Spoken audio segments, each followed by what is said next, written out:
வணக்கம் வியூவர்ஸ். இப்போ நம்ம பார்க்க போகிற ரெசிபி கொண்டக்கடலை தோசை.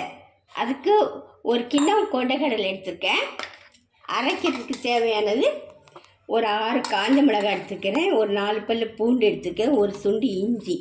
இது தாளித்து ஊற்றுறதுக்கு ஜீரகம். இதெல்லாம் கொண்டக்கடலை, காஞ்ச மிளகாய், பூண்டு, இஞ்சி எல்லாத்தையும் உப்பு போட்டு அரைச்சிக்கணும், நைஸாக அரைச்சிக்கணும். கொஞ்சம் பெருங்காயத்தூள் போட்டுக்கணும்.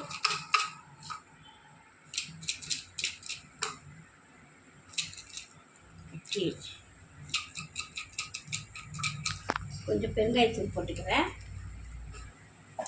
கொஞ்சம் அந்த தோசை பதத்துக்கு வர்ற மாதிரி தண்ணி கலந்துக்கணும். மிக்ஸி ஜார் கழுவுன தண்ணி எடுத்து ஊற்றிருக்கேன்.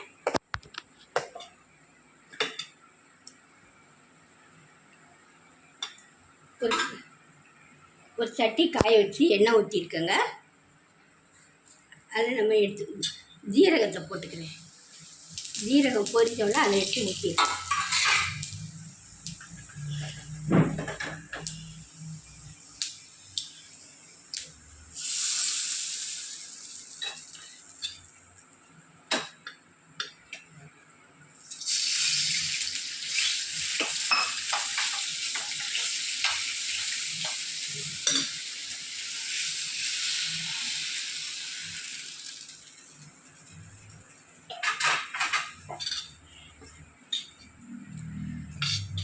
நல்லா கலக்கிக்கிறேன். உப்புலாம் கரெக்டாக இருக்கான்னு பார்த்துடுங்க.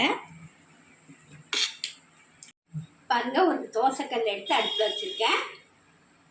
இப்போ ஒரு கரண்டி மாவு எடுத்து அதில் ஊற்றி நல்லா தோசை மாதிரி நல்லா பொருவலாக சுற்றி எடுக்கலாம்.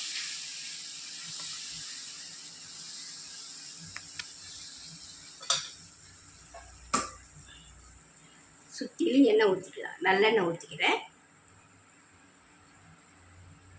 அடுப்பு சிம்மில் வச்சு கொஞ்சம் நல்லா வேகட்டும்.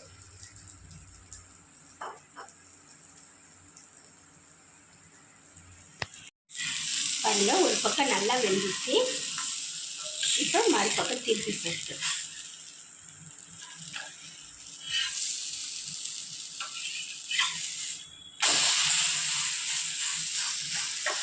ரெண்டு பக்கமும் கொஞ்சம் நல்லா செவந்த உடனே எடுத்துக்கணும்.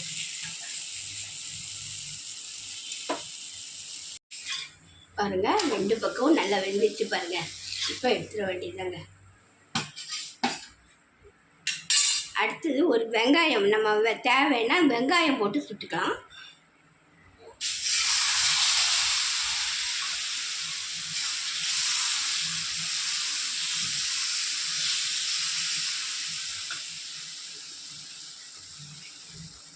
வெங்காயத்தை பொடியை நறுக்கி வச்சுட்டு அதுக்கு மேலே தூளிக்கிறேன்.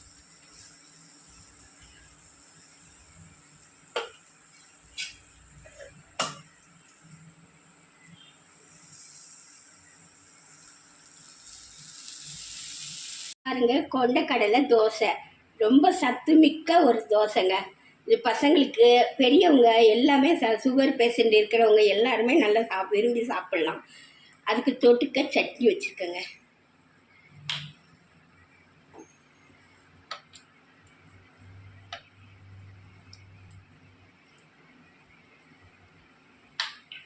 சட்னியும் கொண்டக்கடலை தோசையும் ரெடி ஆயிடுச்சுங்க. இந்த ரெசிபி உங்களுக்கு பிடிச்சிருந்தா சப்ஸ்கிரைப் பண்ணுங்கள், ஷேர் பண்ணுங்கள், கமெண்ட் பண்ணுங்கள். அடுத்த வீடியோட சந்திக்கலாம். நன்றி, வணக்கம்.